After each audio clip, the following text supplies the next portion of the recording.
ഇതൊരു പുന്തോന്റെ ഫ്ലോട്ട് യൂണിറ്റാണ് കേട്ടോ. അതിന്റെ കംപ്ലൈന്റ് എന്ന് വെച്ചിട്ടുണ്ടെങ്കിൽ റണ്ണിങ്ങിന് ഭയങ്കര മിസ്സിങ് കാണിക്കും, വണ്ടി ഓഫായി പോകും. അതായത് റണ്ണിങ്ങിന് നമ്മൾ ഓടിച്ചോണ്ടിരിക്കുന്ന സമയത്ത് ഓഫായി പോകും. അപ്പോൾ നമ്മൾ ഫസ്റ്റ് തന്നെ ഇതിന്റെ കോയിലും പ്ലഗും വയറിങ് കംപ്ലീറ്റ് ചെക്ക് ചെയ്ത് സ്പാർക്കിനൊക്കെ ഓക്കെയാണ്. അതുകൊണ്ട് നമ്മൾ നോക്കി കഴിഞ്ഞപ്പം ഫ്യൂൽ പ്രഷർ കുറവായിരുന്നു. അപ്പോൾ നമ്മൾ ഈ ടാങ്കിലെ പമ്പ് ജസ്റ്റ് മാറ്റി വെച്ചിട്ട് നമ്മളൊന്ന് ഓടിച്ചു നോക്കിയപ്പം കംപ്ലൈൻറ്റ് ഓക്കെ ആയി. അപ്പോൾ ഇത് മാറിക്കഴിഞ്ഞാൽ കംപ്ലൈൻറ്റും റെഡിയാവും. അപ്പോൾ ഈ ഫ്യൂവൽ പമ്പിൻ്റെ കംപ്ലൈൻറ്റ് കൊണ്ട് സ്റ്റാർട്ടിങ്ങിലെ മിസ്സിങ്, റണ്ണിങ്ങിൽ ഓഫായി പോയി ഇങ്ങനെ കംപ്ലൈൻറ്റ്സ് ഒക്കെ കാണിക്കും.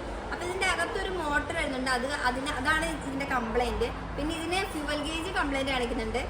ഇതാണ് അതിൻ്റെ ഫ്യൂവൽ ഗേജ്. അതായത് നമ്മൾ ഡീസലോ പെട്രോളോ അടിക്കുന്ന ടൈമിൽ ലെവൽ അനുസരിച്ച് ഇതിങ്ങനെ പോകുന്ന ടൈമിലാണ് നമ്മുടെ ക്ലസ്റ്ററിൽ ഈ ഫ്യൂവലിൻ്റെ ലെവൽ ഇങ്ങനെ കയറി വരുന്നതും കുറയുന്നതൊക്കെ ആയിട്ട് കാണിക്കുന്നത്. ഇതാണ് ഇത് പൊങ്ങുന്നതനുസരിച്ച് ലെവൽ കയറും, ഇത് താഴുന്നതനുസരിച്ച് ഡീസൽ ലോ ലെവലാവും.